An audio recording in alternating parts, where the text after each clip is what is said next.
We're tracking developments at the scene of the devastating tanker accident which happened at the Otedola Bridge in Lagos yesterday, Sunday, and it resulted in widespread destruction and the loss of life. We can now tell you that the CMD road is now open to traffic following the removal of the charred tanker which exploded yesterday by emergency responders.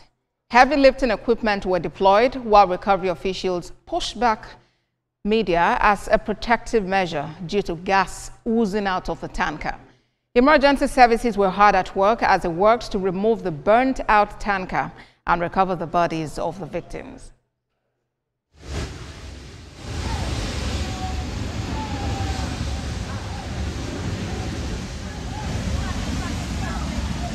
Damping down the charred remains of the tanker with gas fumes and odor evident. Recovery trucks also removed debris from the site of the explosion.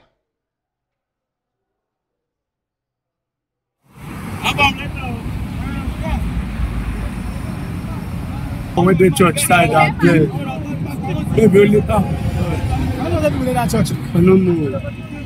Law enforcement officials are also in hot pursuit of suspects who may have fatally wounded an unidentified individual.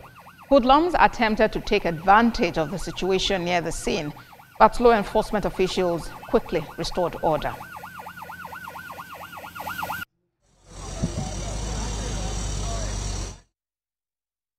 The incident happened yesterday night around past 8, and we are the first to get here.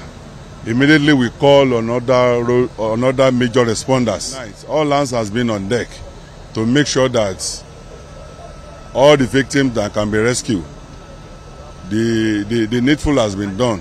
Yesterday, as of yesterday evening, we had 4 fatalities, and of course I've been able to rescue not less than 20 victims, and we're stabilized at the scene of incident, and of course some of them with some level, a 50% degree of burns were taken to the Bagada Burns unit, and some of them were taken to General Hospital for secondary treatments. We have our own family, we have kids. We just need the support of the Lagos State government, to help us to talk to the owner of their company for our own property. That's what we want. Earlier today, emergency services officials recovered the body of the occupant of a Toyota Corolla vehicle impacted by the tanker explosion. Artisans who lost tools and vehicles beside the explosion scene are demanding compensation. Our investigation is still ongoing to ascertain the cause of the gas tanker explosion under the Otedola Bridge portion of the Lagos-Ibadan Expressway.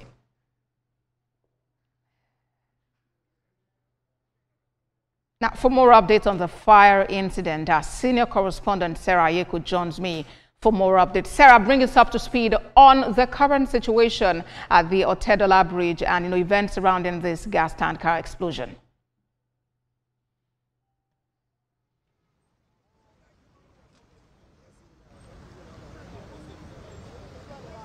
Abosede, it's been really, should I say, traumatic for a lot of the residents, particularly the mechanic village, which was really affected.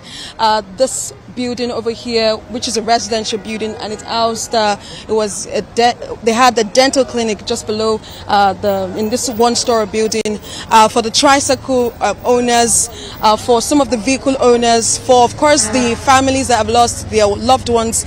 In this incident, it's been really traumatic. Just watching in 16 hours all of this unfolded. So this happened at about 8 p.m. on Tuesday night, and when it happened at about that time, we understand that a gas tanker, a 30-ton gas tanker, was coming in from this area, which is from this K2 area, and then was trying to ascend this CMD road. Some persons that said that what actually happened was that the vehicle had lost its brake. They were trying to fix that particular vehicle, and they were testing it before it came out of the second coming filling gas station, which is not too far from where the incident happened. While the tanker was coming down this road, we understand that it was honking, but at the time, while it was honking, some persons moved out of the way for him, and then it swerved, hit this culvert, and then the tank overturned, and then we had that eruption happen at about 8 p.m. last night. So what we've seen so far is that the road is now open for traffic. Earlier before now, this happened about 20 minutes ago. Earlier before now, the tanker was just at this particular spot over there where you see that vehicle without a plate number. That's where the tank had fallen, and then that's where you had the major impact, where the gas, of course, very volatile, because gas is very volatile, and so it took about more than 12 hours for the emergency responders, particularly the firefighters, to put out the fire from the gas tank and also from adjoining buildings that were affected. The mechanic village and some other vehicles around this area were also affected, but this particular building, we heard the landlord, talking earlier. He has not spoken to us on camera yet. He wants to actually take us to his house to see the impact of this incident. For him, who is in his old age already, is not really happy about what happened. He feels that this could have been avoided if the relevant authorities, the security agencies and law enforcement agencies had done their part of the job. Definitely, Sarah. No one would be, happy or excited about an incident of this magnitude, which has taken lives and, lot of property. Talk to us about casualty figure. What is the latest the emergency responders are saying has happened? How many people have died? Are there any persons who are receiving treatment in hospitals? Just talk to us about that.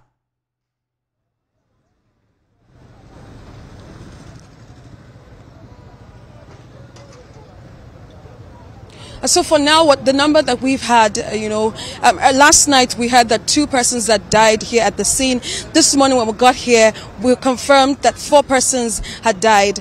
4 persons, I'm talking about one of the mechanics, I understand, was trying to save his customer's vehicle, and then he was caught in the fire, and then he died a few meters away from here. Another person, we're not too sure if it's the motorboy or the driver of the truck in question, also died at this place, this particular spot, right there in the gutter there. Earlier this morning, his mangled body was actually brought out. Of course, it's too gory for us to show on air. His body was brought out and bagged and given to SEMU, that's the agency in charge of dead bodies which collaborates with the emergency responders, and so his body was taken away this morning.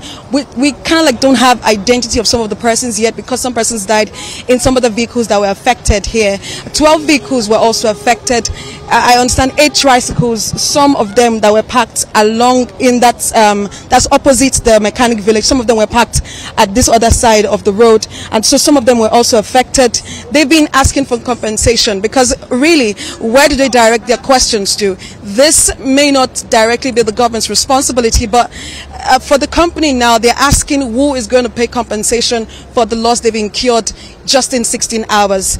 Most of them are not really happy about the situation. It almost got a bit chaotic earlier on when we saw some scavengers trying to take advantage of the situation. But what we know for now is that no company has owned up or come up to say they own the vehicle, but we saw on the gas tank a second coming, which is a gas station not too far from here. So we're expecting that since recovery is almost done at this particular scene, we're expecting that the relevant agencies will continue the investigations and then, of course, hold this gas company to book, hold them responsible for this incident, and probably some kind of compensation will come out. But the question is, for how long will these affected residents, these business owners, for how long will they have to wait for that compensation to come? This area is very volatile.